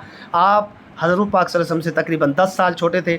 आप तकरीबन 583 ईस्वी में पैदा हुआ। आप देखें, अब आप लोगों में से बहुत सारे लोगों ने ये सवाल पूछना है कि जी हज़ूर पाक तो 571 या 570 में पैदा हुए, अगर हज़रत उमर फ़ारूक उनसे 10 साल छोटे थे तो फिर आप 583 ईस्वी में किस तरह पैदा हुए? ये जो 10 साल आप छोटे थे ना, ये हिजरी सालों के मुताबिक छोटे थे। जो हिजरी साल, मुसलमानों की जो तारीख लिखी हुई है वो हिजरी सालों के मुताबिक लिखी हुई है, ना कि ईस्वी में। ईस्वी और हिजरी में फ़र्क आ जाता है काफ़ी हद तक। लेकिन बहरहाल अब ये भी इख्तलाफी सवाल है। आपको बहुत सारी वेबसाइट पर ये 583 मिलेगा, बहुत सारी वेबसाइट पर आपको ये 580 भी मिलेगा, कहीं पर ये आपको 581 भी मिलेगा। अब आपने जो है ना लिखना है हज़रत उमर बॉर्न इन, और आगे लिखना है MCQs। जिन टॉप 10 वेबसाइट्स पर आपको मैक्सिमम जवाब मिलेगा वही इसका करेक्ट आंसर होगा, और ज़्यादा जवाब आपको 583 मिलेगा। चाहे ये गलत है या ठीक है, लेकिन आपने इसी को ठीक करना है, मजबूरी है। ठीक है। और अगर 4 ऑप्शन में 583 हो ही ना, 580 हो, 585 हो, 578 हो, 590 हो, तो फिर आपने 580 को टिक कर देना, मजबूरी है, क्या करें। ठीक है। ये इख्तलाफी सवालात पे फिर मजबूरी हो जाती है आपकी। आपका ताल्लुक़ बनु अदी शाख से था, आपके ख़ानदान के ज़िम्मे सिफारतकारी का काम था, ये बहुत पहले ही मैंने आपको बता दिया। उसके बाद कुनियत, लक़ब और कबूल इस्लाम, इसको थोड़ा सा आप लोग ख़ुद देख लीजिएगा, पहले मैं पढ़ा चुका हूँ कई बार, ये सारी डिटेल इसके अंदर है ना, ये सारी मैं आपको पहले पढ़ा चुका हूँ। अब हज़रत उमर फ़ारूक का जो दौर खिलाफत है वो हमने देखना है। खुलफ़ाए राशिदीन में सबसे पहले आप ही थे जिन्होंने अपने आप को अमीरुल मोमिनीन का खिताब दिया, लक़ब दिया कि जी अब से जो मुसलमानों का खलीफा होगा उसे अमीरुल मोमिनीन कहा जाएगा, यानी अमीर थे वो मुसलमानों के। ठीक है। हज़रत उमर फ़ारूक जो है 13 हिजरी में मुसलमानों का खलीफा बने, क्योंकि आपको पता है कि 11 हिजरी से लेकर 13 हिजरी तक जो दौर है वो किसका है? हज़रत अबू बकर सिद्दीक़ का है। तो 13 हिजरी में जब हज़रत अबू बकर सिद्दीक़ इस दुनिया से चले गए तो हज़रत उमर फ़ारूक आप मुसलमानों के खलीफा बन गए। आपकी टोटल 8 बीवियाँ थी, टोटल जो बीवियों की तादाद वो 8 है। बैक वक्त 8 नहीं थी, बैक वक्त 4 ही थी, लेकिन कुल जो आपने निकाह किए वो 8 किए। आपके दौर में बहुत सारी इस्लाहात हुई हैं, बहुत सारे महकमे और ख़िदमात आपके दौर के हैं। हज़रत उमर फ़ारूक ने अपने दौर में हिजरी कैलेंडर स्टार्ट करवाया, जो कि 16 हिजरी में आपका कारनामा है। उससे पहले हिजरी कैलेंडर नहीं था। आपने 16 हिजरी में हिजरी कैलेंडर का आगाज़ किया, और उसके अलावा मस्जिद नबवी की तोसी करवाई है आपने 17 हिजरी में। और उसके अलावा बैतुल मुक़द्दस जो है, बैतुल मुक़द्दस के अंदर ना मस्जिद उम्र, वो भी हज़रत उमर ने बनवाई थी। अच्छा, बैतुल मुक़द्दस जो है ये हज़रत उमर के दौर में फ़तह हुआ है, फिर ज़ाहिर है आपके दौर में फ़तह हुआ तभी तो आपने वहाँ पर मस्जिद बनवाई है, मस्जिद उम्र। ठीक है। अच्छा, उसके बाद ना हज़रत उमर के दौर में हिजाज़ में कहत पड़ा था। इसी तरह ये कहत जो हज़ूर पाक के दौर में भी पड़ा था 9 हिजरी में, अगर आपको याद हो तो, जब हज़रत उस्मान गनी ने अपने गले को जो है ना ओपन कर दिया था मुसलमानों के लिए। ठीक है। जब ताजिर जो है अपना गला महंगे दामों बेच रहे थे, और एक शख्स ने हज़रत उस्मान गनी से उस दौर में जब 9 हिजरी में कहत पड़ा था ना, 9 हिजरी की बात कर रहा हूँ, हज़ूर पाक के दौर की, उस वक्त कहत पड़ा था, तो एक बंदे ने हज़रत उस्मान गनी से कहा कि मैं आपका गला 2 गुना कीमत पर ख़रीदूँगा। आप नहीं माने थे आप। फिर उसने कहा मैं 3 गुना कीमत पर ख़रीदूँगा। आप फिर भी नहीं माने थे, क्योंकि हज़रत उस्मान गनी ने उसको जवाब दिया कि मैं अपना जो गला है वो 10 गुना प्रॉफिट पर बेच रहा हूँ, 10 गुना प्रॉफिट पर, और 10 गुना क्या बल्कि 70 गुना। तो उस काफिर ने पूछा कि काफिर था या मुसलमान जो भी था, उस ताजिर ने पूछा कि आपको इतना मुनाफा कौन दे रहा है? तो हज़रत उस्मान गनी ने कहा मेरा अल्लाह और मेरा नबी।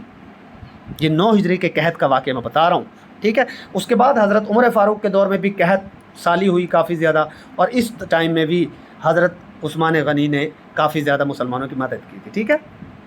उसके बाद जी हज़रत उमर फ़ारूक के दौर में 17 हिजरी में ताउन की बीमारी फैली थी, जिसे प्लेग कहा जाता है, प्लेग इंग्लिश में PLAGUE, प्लेग की बीमारी, ठीक है। ताउन की बीमारी फैली थी और इसमें तकरीबन 25,000 मुसलमान फौत हो गए थे, ठीक है। उसके बाद जनाब जुम्मा की दूसरी अजान हज़रत उमर फ़ारूक, नहीं जी ये यहाँ पर एक मिस्टेक है, ये हमारे जो टाइपिंग मास्टर हैं उनसे मिस्टेक हो गई है लड़के से। तो ये जनाब जुम्मा की जो दूसरी अजान है ना, जुम्मा की दूसरी अजान हज़रत उस्मान ने स्टार्ट करवाई थी, ये हज़रत उस्मान के दौर में आ जाएगा, उसने यहाँ पर लिख दिया है। और हज़रत अबू बकर सिद्दीक़ का अगर मैं बताऊँ तो हज़रत उमर का मैं बताऊँ तो इन्होंने फ़जर की अजान में अस्सलातु खैरुम मिनन नौम ऐड किया था। फ़जर की अजान में अस्सलातु खैरुम मिनन नौम, फ़जर की अजान में अस्सलातु खैरुम मिनन नौम, यानी मुसलमानों को सुबह सुबह जगाने का जो काम था ना फ़जर की अजान में, वो हज़रत उमर ने किया था। और जो जुम्मा की दूसरी अजान है वो हज़रत उस्मान ने ऐड करवाई थी। तो यहाँ पर ये छोटी सी मिस्टेक है, इसको रेक्टिफाई कर लीजिएगा। तो भाई लेक्चर का यही फ़ायदा है ना, कोई अगर एक आध मिस्टेक हो जाती तो वो हम दुरुस्त करवा देते हैं। शराब की सज़ा 80 कोड़े भी हज़रत उमर फ़ारूक के दौर में प्रैक्टिकली स्टार्ट हुई थी। और हज़रत उमर फ़ारूक के एक बेटे थे अबू शजमा, उनको शराब नोशी की सज़ा हज़रत अब उमर फ़ारूक ने ख़ुद दी थी और उनको पूरे 80 कोड़े लगाए थे। हालांकि कोड़े खाते हुए दरमियान में ही शहीद हो गए थे, लेकिन आपने सज़ा पूरी की और मुसलमानों के मैसेज दिया था कि इंसाफ होगा, चाहे वो शराब नोशी किसी ने भी की। उसके पीछे बहरहाल एक बड़ी हिस्ट्री है कि जी ये जो हज़रत अबू शजमा आपके जो बेटे थे, इनको धोखे से शराब पिला दी गई थी कुफ़ार की तरफ से, और उनसे एक और भी गलती बहरहाल उस दौरान हुई थी, उस पर इख्तलाफात हैं कि नाउज़ बिल्लाह वो उस दौरान ज़िना वगैरह भी कर बैठे थे। बहरहाल मैं इस बात की तरफ नहीं जाता क्योंकि इख्तलाफी मसाइल हैं ये। बहरहाल हज़रत अबू शजमा को आपने कोड़े लगाए, उस वक्त शराब की सज़ा उनको दी गई। अब चाहे आप उसे ज़िना की सज़ा समझ लें शराब की, तो आपकी जो बेटी थी या आपकी जो बीवियाँ थी वो तरस खा रही थी, लेकिन आपने कहा नहीं मैं बिल्कुल इसके ऊपर रहम नहीं खाऊँगा। और मज़े की बात यह कि जब कोड़े लगाने का वक्त आया तो आपने किसी अपने दरबान से या किसी सिपाही से कोड़े नहीं लगवाए कि कहीं वो तरस ना खा ले कि हमारे खलीफा का बेटा। आपने अपने हाथ से अपने बेटे को कोड़े लगाए। और उसके बाद कहा जाता है, तारीख़ की किताबों में लिखा हुआ है कि जब हज़रत उमर रात को सोए तो अबू शजमा जो आपके बेटे थे वो आपके ख्वाब में आए और उन्होंने हज़रत अबू बकर सिद्दीक़ का, हज़रत उमर का शुक्रिया अदा किया कि मेरे प्यारे बाबा अगर आपने मुझे सज़ा ना दी होती तो शायद मैं इस वक्त जन्नत में ना होता।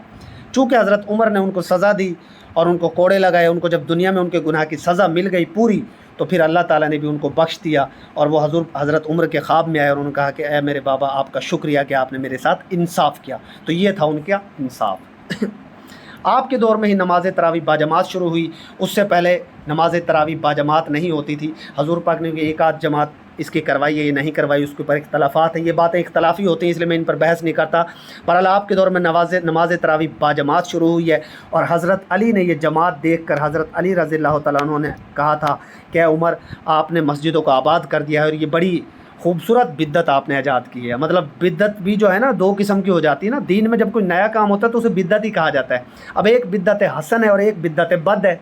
बिद्दत बद वो चीज़ होती है जो दीन को नुकसान पहुंचाती है और बिद्दत हसन वो चीज़ होती है जिससे इस्लाम को फ़ायदा हो। अब यहाँ पर कोई भी जाकर आकर ये गलत कमेंट ना करे जी बिद्दत तो बिद्दत है। भाई बिद्दत हसन से मुराद एक ऐसा काम जिसकी इस्लाम में ज़रूरत है। इस्लाम में ज़रूरत है। फ़र्ज़ करो देखिए इस्लाम में तस्वीर हराम है, लेकिन आपके शनाख्ती कार्ड के ऊपर आजकल आप सब की तस्वीर मौजूद है, आप उस बिद्दत का इर्तिकाब किए हुए हैं, आप अप्लाई करते हैं, अपनी तस्वीर लगाते हैं। बिद्दत हसन है क्योंकि ज़रूरत है, इसके बगैर गुजारा नहीं, इससे फ़ायदा है। ठीक है, कुफ़ार के मुकाबले में आपको भी ज़रूरत है इन चीज़ों की। ठीक है, तो ये बिद्दत हसन है। बिद्दत हसन जिससे दीन को फ़ायदा पहुँच रहा हो और बिद्दत बद जिससे दीन को नुकसान पहुँचे। तो तरावी बाजमात इसलिए शुरू कराई गई थी क्योंकि मुसलमानों ने नमाज़ें पढ़ना छोड़ दी थी। तरावी अक्सर लोग छोड़ दिया करते थे उस टाइम। ठीक है, इसी तरह जो 3 तलाक़ों में 1 तलाक़ हो जाना, ये भी हज़रत उमर ने उस वक्त हुक्म सादिर फरमाया था कि जिसने 3 तलाक़ एक टाइम में दे दी तो तलाक़ हो जाएगी। ठीक है, हालांकि हज़ूर पाक के दौर तक 3 तलाक़ें भी 1 तलाक़ ही मानी जाती थी। बहरहाल ये बड़ी इख्तलाफी बातें हैं। आप बहरहाल इतना कम अज़ कम याद कर लें कि तरावी हज़रत उमर फ़ारूक के दौर में ही शुरू हुई थी। ठीक है जी, आपके दौर में पहली खातून इंस्पेक्टर लगाई गई हज़रत उम्मे शफ़ा बिनते अब्दुल्ला रज़ियल्लाहु तआला अन्हु। उसके अलावा आपने एक नहर खुदवाई थी, नहर अमीरुल मोमिनीन के नाम से 18 हिजरी में, जिसकी लंबाई 99 मील थी। इसके अलावा आपने और भी काफ़ी सारी नहरें खुदवाई, पढ़ लीजिएगा। बैतुल माल आपने शुरू किया, जेल खाना जाता आपने शुरू किए, ख़बर रसानी और जासूसी का महकमा आपने शुरू किया, अशूरा टैक्स आपने शुरू किया। अशूर टैक्स वो है जो सामान तिजारत पर लगाया जाता है, जिसे आजकल आप कस्टम ड्यूटी कहते हैं, ठीक है, कस्टम ड्यूटी, ठीक है, वो वाला टैक्स आपने शुरू किया था सबसे पहले। उसके अलावा आपने घोड़ों पर भी ज़कात लाजिम करार दे दी थी, जिसे बाद में हज़रत अली ने ख़त्म करवा दिया था अपने दौर में। कूफा और बसरा जो है, आपको पता है कि बसरा हज़रत खालिद बिन वलीद फ़तह कर चुके थे, किसके दौर में? हज़रत अबू बकर के दौर में। तो फिर उन इलाकों को, कूफा और बसरा को, टाउन प्लानिंग के ज़रिए बाकायदा आपने दोबारा तामीर करवाया। यानी टाउन प्लानिंग का जो आगाज़ है, जो आजकल आप लोग पढ़ते हैं, वो हज़रत उमर के दौर में शुरू हो गया था। उसके अलावा जी मजलिस आम का काम भी आपके दौर में शुरू हुआ था। शूरा कायम की आपने, ठीक है, जिसे आजकल आप लोग पार्लियामेंट कहते हैं, यानी मशावरत करना। मर्दमशुमारी भी आपने स्टार्ट करवाई थी, ठीक है। अहद फ़ारूकी में अरब को कितने सूबों में तकसीम किया गया, एक इख्तलाफी सवाल है। बहुत सारे मौरखीन सिर्फ 8 सूबे लिखते हैं, बहुत सारे मौरखीन 10 सूबे लिखते हैं, कुछ 15 सूबे भी लिखते हैं। बहरहाल ये डाउटेड क्वेश्चन है, लेकिन पेपर में आए तो मैं आपको मशवरा दूंगा कि आप 8 को टिक कीजिएगा, ठीक है। अहद फ़ारूकी में काफ़ी सारी जंगें लड़ी गई। अब हज़रत अबू बकर सिद्दीक़ 634 में जब इस दुनिया से गए हैं, तो 634 में अब आपको याद होगा जंग सलासल हज़रत अबू बकर सिद्दीक़ लड़ चुके थे ईरानियों के ख़िलाफ़, जो जंजीरों वाली लड़ाई थी, लेकिन ईरानियों को मुकम्मल वहाँ पर शिकस्त नहीं दे सके थे मुसलमान। फिर हज़रत उमर ने भी फिल-फोर इनके ख़िलाफ़ जो है कार्रवाई करवाई है। हज़रत अबू बकर सिद्दीक़ के वफ़ात के फिल-फोर बाद ना जंग नमारक आपने लड़ी है ईरानियों के ख़िलाफ़। तो जंग नमारक जनाब लड़ी गई है फिल-फोर हज़रत अबू बकर सिद्दीक़ के वफ़ात के फ़ौरन बाद 634 ईस्वी में। किन के ख़िलाफ़? ईरानियों के ख़िलाफ़ लड़ी गई। मतलब बिल्कुल वेट नहीं किया मुसलमान, भाई जंगजू थे। ये अमन की बातें ये आजकल की जाती हैं, ये कोई अमन का दर्स इस्लाम उस वक्त देता है जब कुफ़ार आपके साथ पूरा अमन तरीके से रहें, वरना तलवार, सीधी बात है। नबी पाक के पास खाने को रोटी होती थी या नहीं होती थी, आपके हुजरे में तलवार मौजूद होती थी। ये मैं बता दूं आपको, तारीख़ उठा कर देखें। कोई इस्लाम ने ये बात नहीं की कि जब आपकी औरतों के साथ ज़्यादतियाँ की जाएँ, आपके बच्चों को कत्ल किया जाए। फ़लस्तीन में, कश्मीर में, इवन चाइना के शुमाली इलाका जात में भी आपके मुसलमानों के साथ जुल्म होता है, ठीक है। और बहुत सारे इलाके हैं, कहाँ इराक़ को देख लो। तो इस तरह के वक्त के ऊपर जो मुसलमान होता है किसी मुल्क का बादशाह, उसके ऊपर फ़र्ज़ हो जाता है कि वो ऐलान जहाद करे। बट हमारे यहाँ तो सुभान अल्लाह जी, क्या ही कहा जाए। तो जी हज़रत अबू बकर सिद्दीक़ के वफ़ात के फ़ौरन बाद जंग नमारक 634 में फिर से ईरानियों के ख़िलाफ़ लड़ी गई। और इस जंग में मुसलमान फ़ौज के सिपाहसालार हज़रत अबू उबैदा को बनाया गया, और ईरानियों का जो सिपाहसालार था वो रुस्तम था। रुस्तम ईरानी बड़ा मशहूर कैरेक्टर है भाई। हज़रत अबू उबैदा को क्यों बनाया गया था सिपाहसालार? हालांकि मुसलमानों के सिपाहसालार तो हज़रत खालिद बिन वलीद बने आ रहे थे, चलते आ रहे थे ना हज़रत अबू बकर सिद्दीक़ के दौर से। अचानक हज़रत अबू उबैदा को क्यों बना दिए गए? तो भाई उसकी वजह यह है, मुस्तकिल तौर पर हज़रत अबू उबैदा को नहीं बनाया गया था सिपाहसालार। हज़रत खालिद बिन वलीद काफ़ी ज़्यादा ईरानी इलाका फ़तह कर चुके थे। मैं पीछे आपको बता चुका हूँ, हज़रत अबू बकर सिद्दीक़ के दौर में काफ़ी ईरानी इलाका फ़तह कर चुके थे, और इस इलाका को वापस लेने के लिए रुस्तम आ गया। भाई हज़रत अबू बकर सिद्दीक़ के दौर में हज़रत खालिद बिन वलीद ने ईरान के काफ़ी ज़्यादा इलाके मसाना और अल-हुरा वगैरह फ़तह कर लिए थे।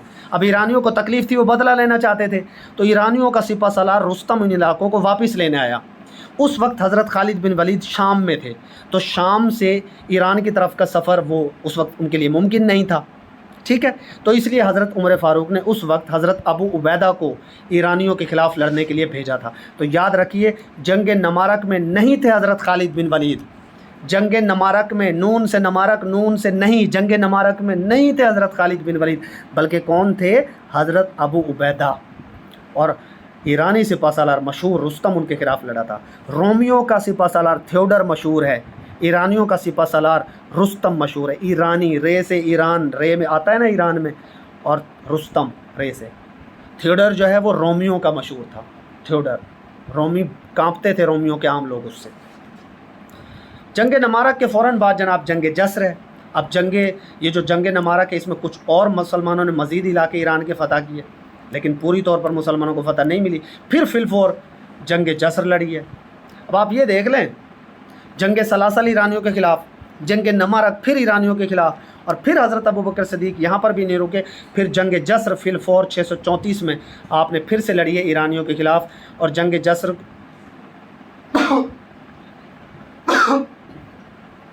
सॉरी यार जस्र का मतलब है पुल, बैटल ऑफ ब्रिज भी इसको कहा जाता है। जंग जस्र को बैटल ऑफ ब्रिज भी कहा जाता है, ठीक है। बैटल ऑफ ब्रिज क्यों कहा जाता है मैं अभी आपको बता देता हूँ। जंग जस्र भी ईरानियों के खिलाफ उसी साल लड़ी गई। अब देखो 634 में जंग नमारक है, फिर 634 में जंग जस्र है। इस जंग में मुसलमानों के सिपा सालार जो थे ना, वो हज़रत अबू उबैद बिन मसूद सकफ़ी थे, और ईरानियों का सिपा सालार उस वक्त फिर महरान था। रुस्तम वाली कहानी तो पीछे रह गई ना पिछली जंग में, अब महरान आ गया उनका सिपा सालार। अब इस जंग में जो दरिया फ़रात है ना, उसके पुल के इर्द गिर्द ये लड़ाई हो रही थी, दरिया फ़रात के पुल के इर्द गिर्द। इसीलिए इसको जंग जस्र या बैटल ऑफ ब्रिज कहा जाता है। इस जंग में मुसलमानों ने उस पुल जो था ना, फ़रात का पुल, उसको पार कर लिया था, मगर आगे ईरानियों के हाथी खड़े हुए थे, और इन ईरानियों के हाथियों में से एक हाथी ने मुसलमानों को जो सिपा सालार थे ना, हज़रत अबू उबैद बिन मसूद सकफ़ी, उनको जनाब रौंद डाला था। हज़रत अबू उबैद बिन मसूद सकफ़ी एक हाथी के पाँव के नीचे आकर रौंदे गए, शहीद हो गए। पेपर्स में ये सवाल पूछा गया है कि किस जंग में मुसलमानों के सिपा सालार एक हाथी के नीचे शहीद हो गए थे, तो वो कौन सी जंग थी? जंग जस्र। जंग जस्र, ठीक है। मुसलमान जसारत कर रहे थे ईरानियों के खिलाफ बार बार। उन्होंने कहा जी अब आप लोगों ने जसारत की है तो फिर हम आपके लीडर को ही हाथियों के नीचे कुचल रहे हैं, फिर शहीद हो गए वो। अब जैसे ही हज़रत अबू उबैद मसूद सकफ़ी शहीद हुए, उनके फ़ौरन बाद हज़रत मसना बिन हारिसा शैबानी ने इस्लामी लश्कर की कमान संभाली। अब देखो ये मुश्किल सवाल आते हैं, ये आपको याद ना भी हो तो कम से कम पहले लीडर का नाम याद हो, दूसरे का याद हो या ना हो।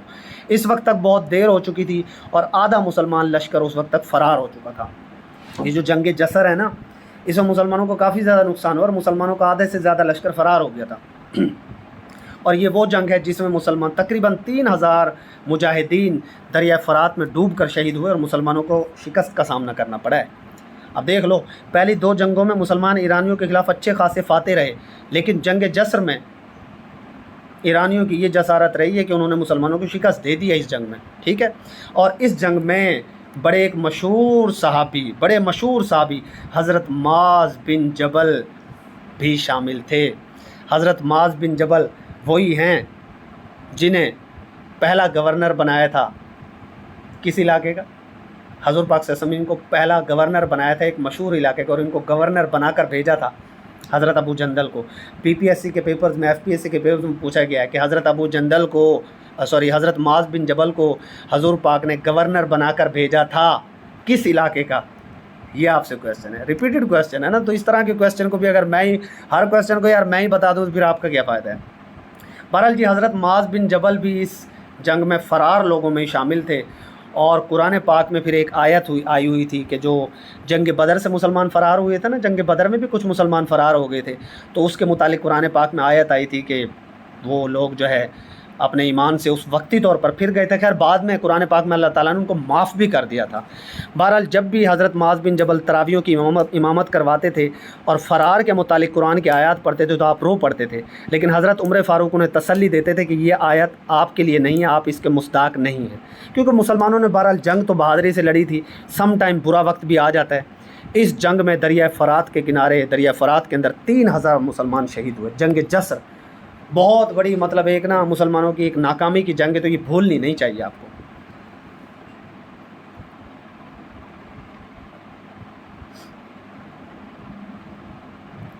ठीक है जी। अब जनाब उसके बाद आ जाती है जंग बवेब, ठीक है। इसको आप खुद से देख लीजिए। सासानियों के खिलाफ मशहूर जंगें भाई यही थी शुरू की, जंग जस्र, जंग नमारक, ये 2 बड़ी मशहूर जंगें हैं ईरानियों के खिलाफ। इनको तो ना मैं कहता हूँ कि इसको देखो, मैं थोड़ा सा ना यूँ करके मैं बता दूँ, ये दोनों 634 में लड़ी गई हैं ये दोनों जंग, और दोनों ही ईरानियों के खिलाफ हैं 634 में। बड़ी इंपॉर्टेंट जंगें हैं भाई, इनको अच्छी तरह करना है आपने। आगे जो कुछ लड़ाइयाँ ऐसी आती हैं जो ज़्यादा मशहूर नहीं होती, उनके लिए मैं आपको ऑप्शन देता हूँ। जैसे ये जंग बवेब है, हज़रत मसना बन चुके थे पीछे से पसलार, तो इसको आप बेशक छोड़ भी सकते हैं या पढ़ लें। जंग कादसिया बड़ी इंपॉर्टेंट है भाई। अब ये ज़ाहिर मुसलमानों को जंग जस्र में शिकस्त हो चुकी थी। जंग जस्र में जब मुसलमानों को शिकस्त हो गई तो आपको क्या लगता है मुसलमान रुक जाते? नहीं भाई, मुसलमान नहीं रुकते, नहीं झुकते।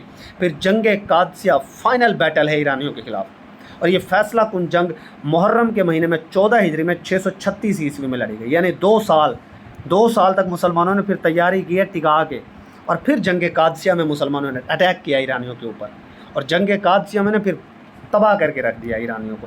اس جنگ میں ایرانیوں کا سپہ سالار ونس اگین وہی ایرانی رستم تھا، اور مسلمانوں کی طرف سے حضرت سعد بن ابی وقاص، انہیں فاتح ایران کہا جاتا ہے حضرت سعد بن ابی وقاص کو، کیونکہ حضرت سعد بن ابی وقاص نے ہی ایران کو فتح کیا ہے، اور مقابلے میں کون تھے؟ Rustam the great of Iran, ٹھیک ہے جی۔ اس کے بعد اس جنگ میں ایرانی لشکر کی تعداد تقریباً 1,20,000 تھی۔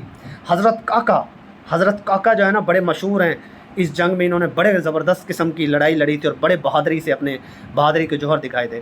ایک کاکا جو ہے نا وہ برازیل کا فٹ بالر بھی تھا، ٹھیک ہے، وہ بہرحال کاکا تھا، اور یہ حضرت کاکا رضی اللہ تعالیٰ عنہ ہیں، اور یہ جو جنگ قادسیہ اس میں بڑے مشہور کریکٹر، اس کو یاد رکھنا۔ مسلمانوں کی طرف سے نا شروع میں رستم سے بات چیت کرنے کے لیے حضرت ربیع بن عامر گئے تھے، کیونکہ ایرانی جو ہے نا ان کی کافی زیادہ عزت کیا کرتے تھے حضرت ربیع بن عامر کی، ٹھیک ہے۔ حضرت ربیع بن عامر ان کی طرف کہے کہ ہاں بھئی تم لوگ باز آتے ہو اپنی حرکتوں سے تو ٹھیک ہے، کلمہ پڑھ لو، مسلمان ہو جاؤ، جنگ ختم ہو جائے گی، یہاں جنگ نہیں ہوگی۔ لیکن وہ ظاہر ہے ایرانی بھی جنگجو قوم تھی، انہوں نے بات نہیں مانی، تو باقاعدہ جنگ ہوئی ہے۔ اب اس جنگ کو نا 3 حصوں میں تقسیم کیا جاتا ہے۔ اس جنگ کے پہلے حصے کو یوم الامارس کہا جاتا ہے، دوسرا مارکا جو اس میں اسے یوم اغواس کہا جاتا ہے، اور پھر تیسرا جو لاسٹ مارکا اس جنگ میں ہوا اسے یوم الاماس کہا جاتا ہے، یعنی فتح کا دن۔ آپ کو کوئی بھی یاد نہ رہے، یوم الاماس کو آخری دن کو ضرور یاد رکھیں، یوم الاماس فتح کا دن، ٹھیک ہے۔ اس کے علاوہ ایک اور لڑائی اسی دوران جسے لیلۃ الحریر کہا جاتا ہے مارکا، وہ بھی جنگ قادسیہ سے ہی متعلق ہے۔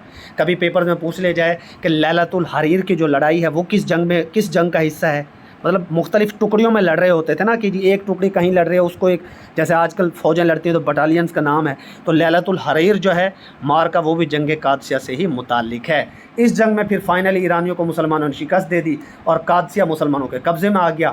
اس جنگ میں ایرانیوں کی تعداد 1,20,000 تھی، 30,000 ایرانی اس جنگ میں پھر ہلاک ہوئے ہیں۔ پچھلی جنگ میں انہوں نے 3,000 مسلمانوں کو شہید کیا تھا نا، تو 3,000 کا مطلب پھر 30,000 سے لیا مسلمانوں نے، 3,000 شہید کروائے پچھلی جنگ میں، جنگ جسر میں مسلمانوں نے، اور پھر جنگ قادسیہ میں 30,000 مارے بھی ہیں مسلمانوں نے، ادھر 3,000 ادھر 30,000، یاد رکھو مسلمان کتنے شہید ہوئے؟ 3,000، ایرانی پھر کتنے مارے گئے اگلی جنگ میں؟ 30,000، یہ تھے مسلمان، ٹھیک ہے جی۔ تو اس کا مطلب یہ ہوا بیٹا کہ 14 ہجری میں ایران فتح ہو گیا، 14 ہجری 636 عیسوی، 14 ہجری 636 عیسوی، ٹھیک ہے۔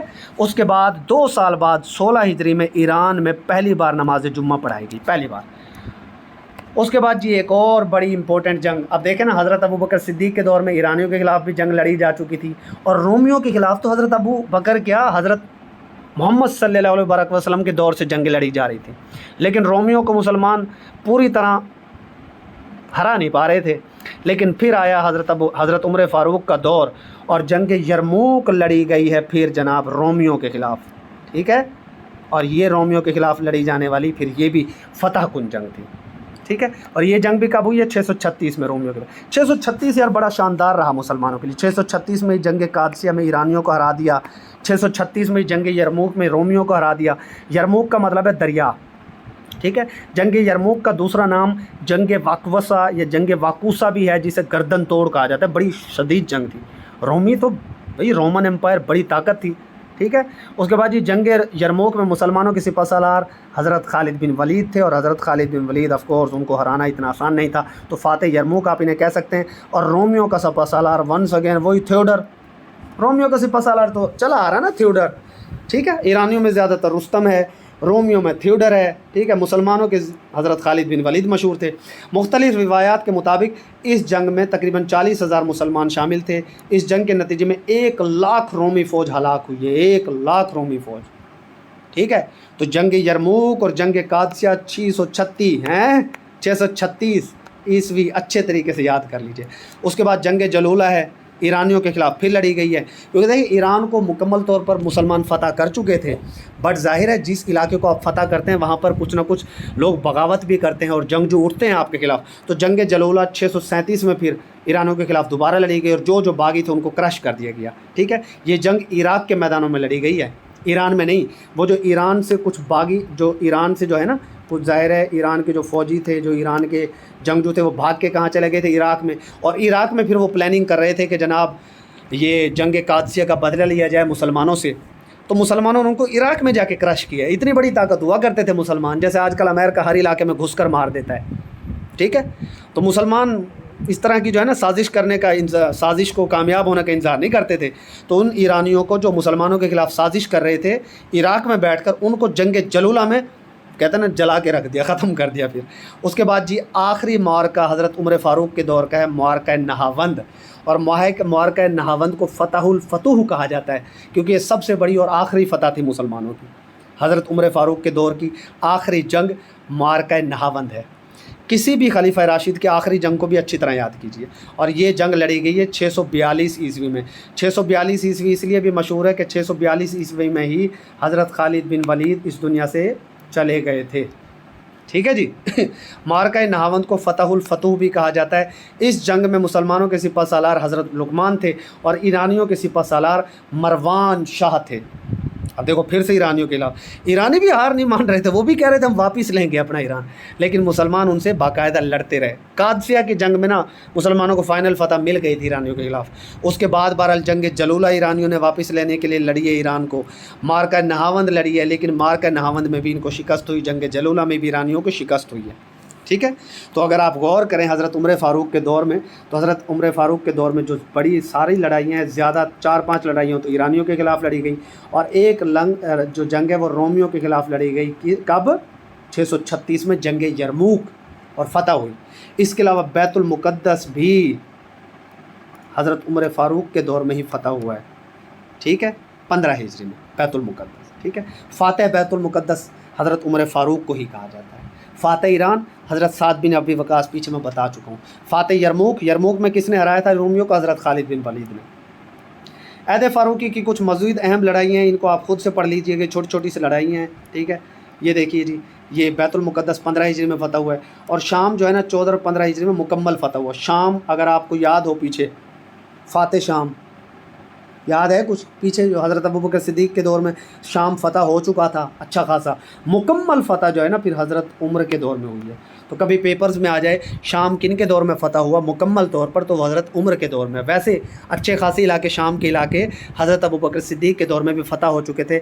فاتح شام کسے کہا جاتا ہے ابھی بتاؤ کمنٹس میں، ویڈیو دیکھتے دیکھتے. پیچھے میں بتا چکا ہوں حالانکہ.